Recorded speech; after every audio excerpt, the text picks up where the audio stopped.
Askew, I'm Phil Taggart. This edition of Askew features the Fresno Poets. In 1958, Philip Levine came to teach at Fresno State College. Levine, along with Peter Evervine, Charles Hanzlicek, Robert Mezzi, Corrine Hales, Juan Felipe Herrera, and others, then mentored and nurtured a generation of writers who have helped shape the world of American letters. We're going to attend an historic poetry reading at the Fresno Art Museum, and we'll talk with David Oliveira, who is also a Fresno poet and edited with Christopher Buckley and ML Williams the Heyday publication, How Much Earth? The Fresno Poets. On today's show, we'll hear Philip Levine, Suzanne Lummis, C.J. Hanzlicek, David Dominguez, Jean Janzen, and we'll start with David St. John reading Anastasia and Sandman by the late Larry Levis. The last time I was on this stage was to read with my friend Larry Levis, and he was my closest friend for almost 30 years. David Oliveira asked me to read this poem. It's a long poem, so take a deep breath. It's called Anastasia and Sandman.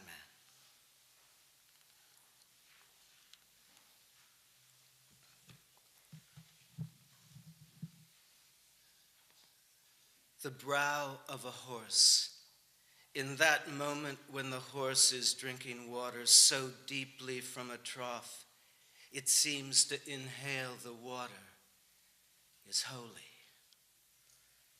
I refuse to explain. When the horse had gone, the water in the trough, all through the empty summer, went on reflecting clouds and stars.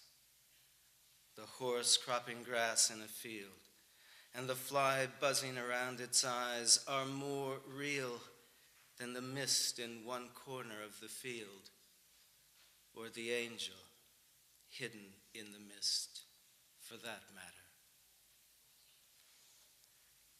Members of the Committee on the Ineffable,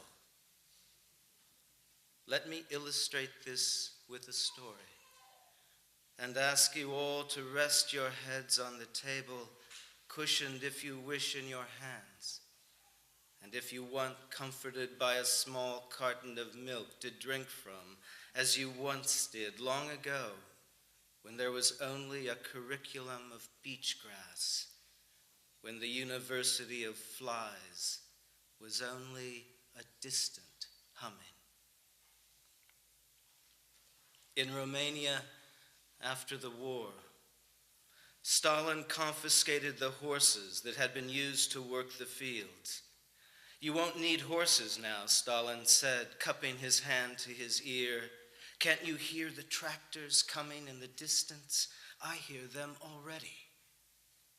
The crowd in the Calea Victoria listened closely, but no one heard anything.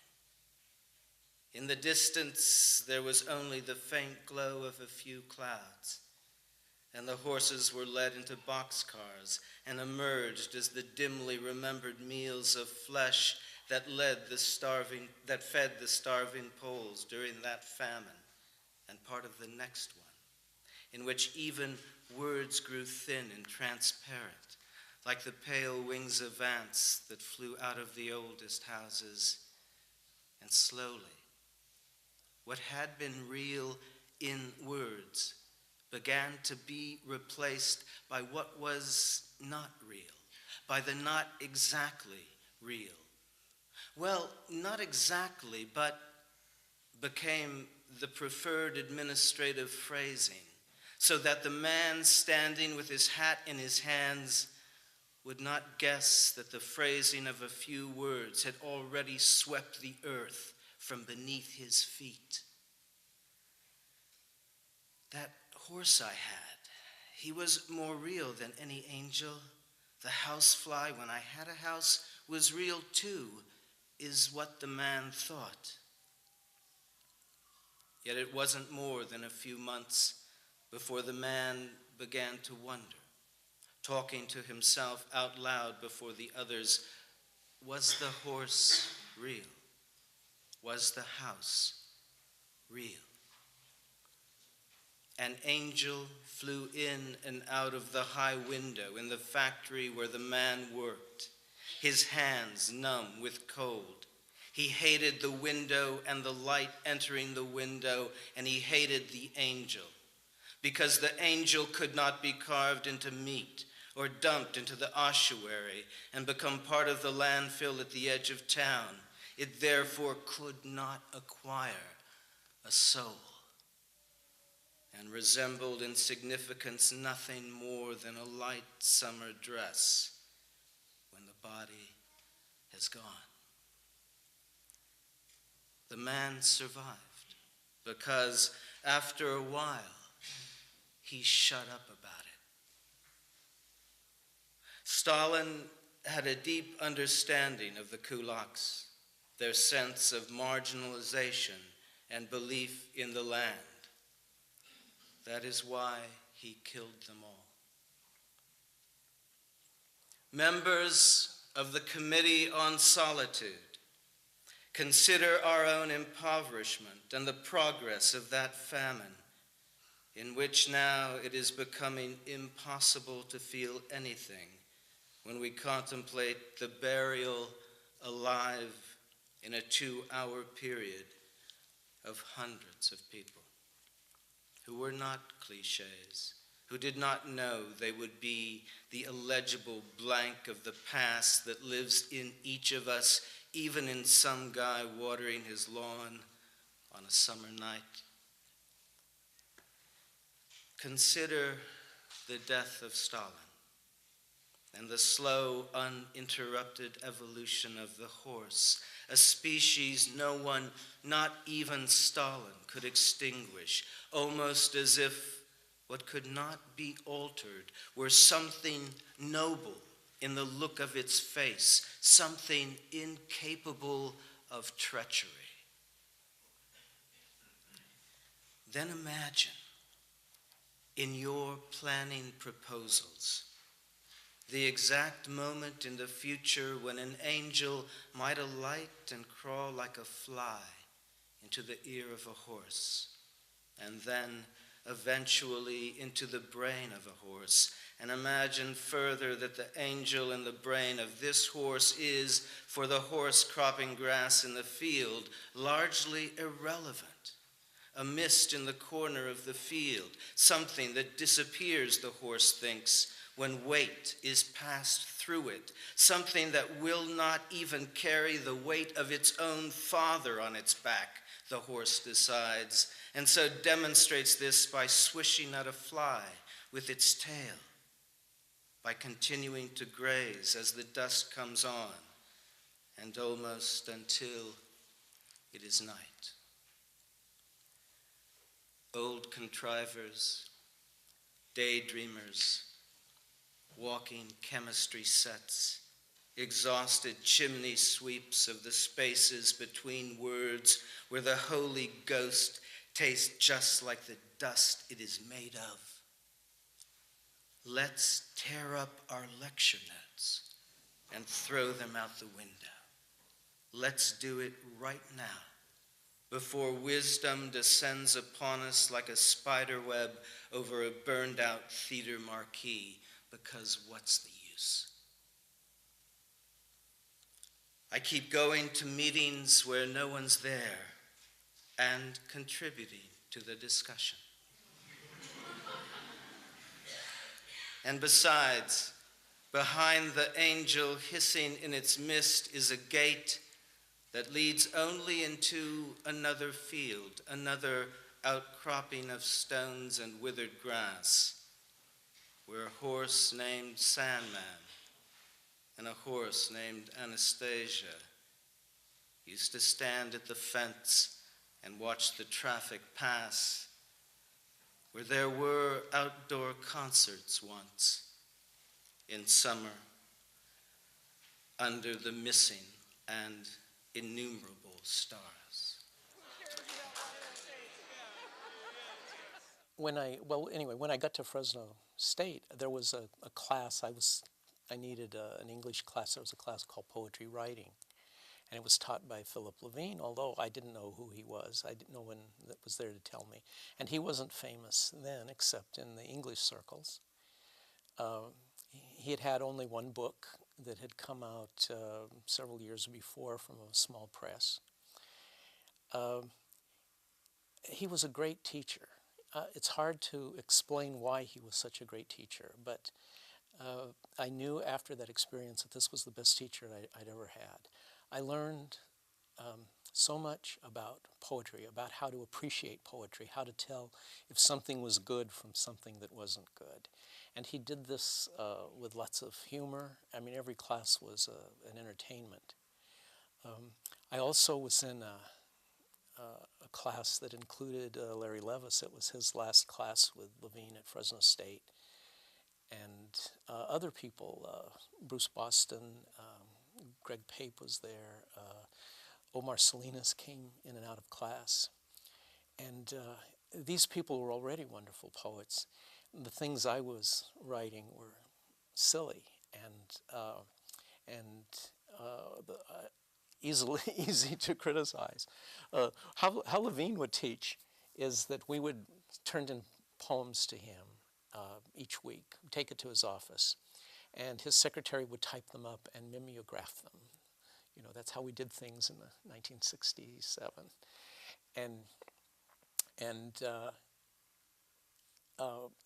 During class, we would receive a packet that had all of the poems that had been turned in during the week. Then Phil would sit in front of the class at a desk, and he would talk about one of the poems. He would start at the beginning and read the poem first, and he read it as if it was his poem. So his voice, you know, is just a wonderful voice for poetry. When he finished reading, everything sounded like it was made out of gold. And then he would start talking about it. Sometimes he would look at the backside of the piece of paper and see that it was blank and say, you know, this is the best part of this poem. He was hypercritical, but not in a way that was cruel, and in a way that constantly guided you toward what was good. He wanted you to be as good as he was. He didn't want you to write just good poetry. He wanted you to write the best poetry. And that's what he instilled in us, in all of us, I think. We all came away, all of us feeling the same way. Even now when we get together and talk about it, we all still have that same passion. I'm going to read a poem by a remarkable woman who was one of my best students and certainly one of the most remarkable women Fresno has given us, Shirley Williams. It's called The Wish-On Line. The end of a line is movement, the process of getting on, getting off, of moving right along. The dark corridors of the hospital swallowed him up, moving right along now from distant sanatorium to local health care unit. The end of that line is song. TB is killing me. We traveled some to see Daddy on that old Wish-On route, but the dusty grave swallowed him up. These are the buses of the century running through the old wealth of the town, Huntington Park, Van Ness Extension, the way stops of servants, rest after miles of walking and working, cotton working, grapes, working hay. The end of this line is the county, county hospital, county welfare, county home, moving right on. No one died of TB in the 50s. No one rides that line for free. Dear homeboy, there's a stealthy, sort of leopard-like knocking at my door tonight. I half wish were you, but the sky's grainy violet, and no one's out there loitering darkly like a dent. Know what's going down? Total eclipse of the moon, kid. It's pretty dim out. Just the gas station's block of light, like the landmark at the world's end. Jump off here. If you were there, you'd use it to check out your reflection in the hood of someone's car. You'd use the neighbor's zinnias to wipe the street life off your feet. You'd use your condition as an alibi. It couldn't have been me, man. I'm like dead. You'd consider knocking.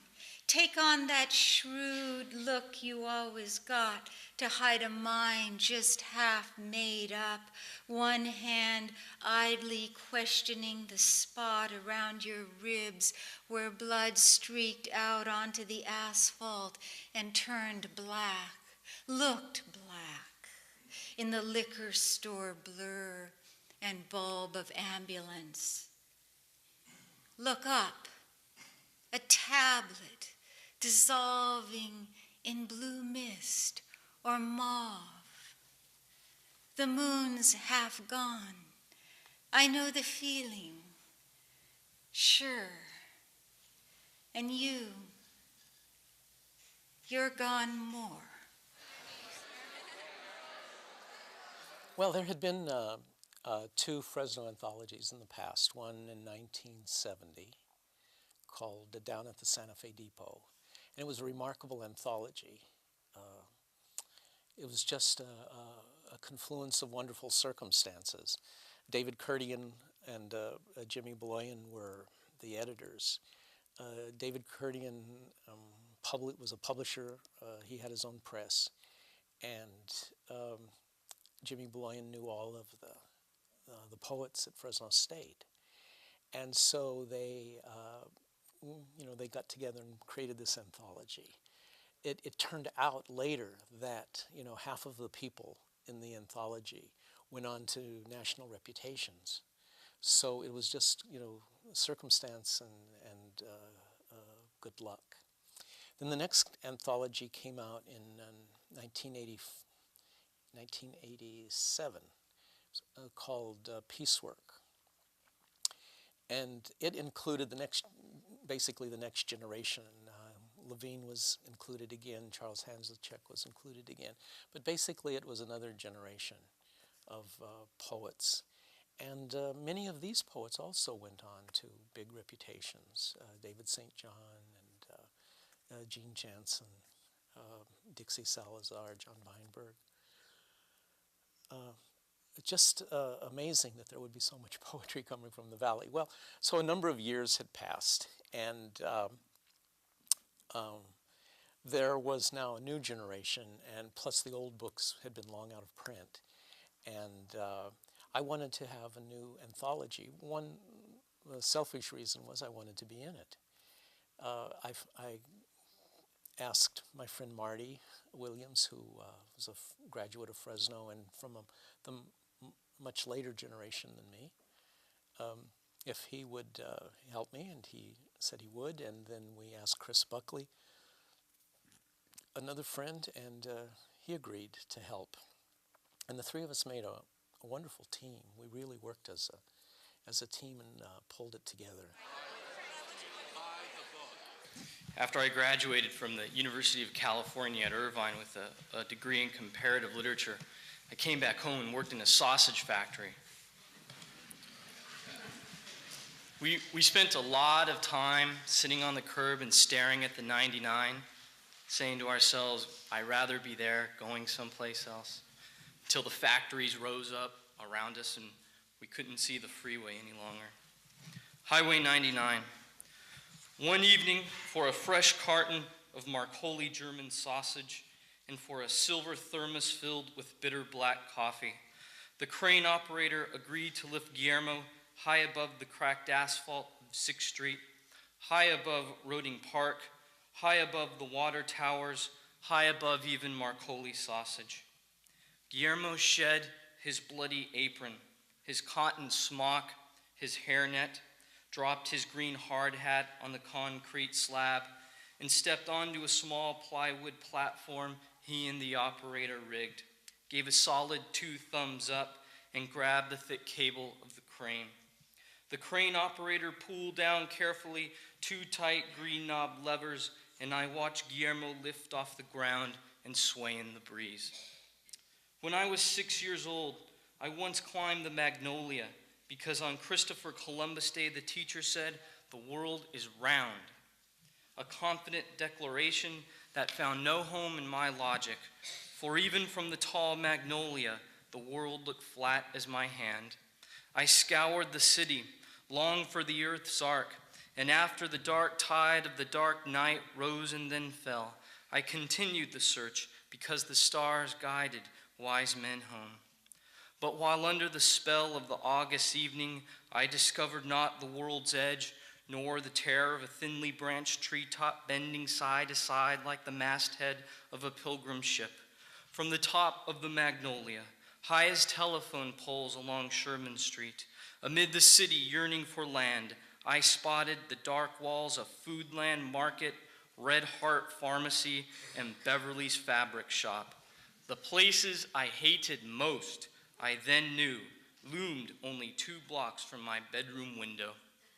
I declared myself captain of a boat, a captain fit for a gold compass, the parched scrolls, and fit for the starboard side view of the evening earth when the blue water slept and the magnolia blooms filled my palms with the scent of lemons. It was the end of an overtime shift that dragged meat heavy into Friday evening and the darkness that hides the dead. The dark reeked of blood and buried the men who filled their hearts with thoughts of extra pay, never worth an hour of the work. And the men sat slumped in their small cars, and their dark heads were hung low, and their groaning was dark, and their tired, sour breath stank of the dark. Guillermo, high in the air as the giant boom could reach, the white of his eyes alongside the white emerging moon, standing on the platform and scouring the city, holding his arms out like wings to balance his weight in the wind, his mouth locked agape, and his whole torso bobbing up and down. Guillermo, possessed by the force of creation, pointed at the sunset glowing down the highway, a cement spine that left industrial Fresno and throbbed with life. My poem is entitled Broken Places. We know that the mountains can't heal us, even as they stand beside us, serene after their own great upheaval. And from the deep, the hidden springs rise. For my irregular heart, my father said, soaking in the sulphurous pool, the rain sizzling around him. On the other side of the world, Mitsuko and I strip and scrub, then enter the tranquil heat. Like sisters, no need to speak, for the water has claimed us, holding us above the rush of the river. All of us shipwrecked, clutching what we can, no cure except the final one. But here for a while, our bodies release the secret aches, holding nothing but water in our arms. We lean against the split and tumbled sides of rocks, here where the mountain's heart spills out, holding us in its own broken place, the mists rising. I was going to read my terribly depressing poem on turning 55, but then I decided to pity you and read instead a poem called Egg. I'm scrambling an egg for my daughter. Why are you always whistling, she asks. Because I'm happy. And it's true, though it stuns me to say it aloud. There was a time when I wouldn't have seen it as my future. It's partly a matter of who is there to eat the egg, the self fallen out of love with itself through the tedium of familiarity, or this little self, so curious, so hungry, who emerged from the woman I love, a woman who loves me in a way I've come to think I deserve now that it arrives from outside me. Everything changes, we're told, and now the changes are everywhere. the house with its morning light that fills me like a revelation, the yard with its trees that cast a bit more shade each summer, the love of a woman that both is and isn't confounding, and the love of this clamor of questions at my waist. Clamor of questions, you clamor of answers, here's your egg. It's called Red is Always Twilight.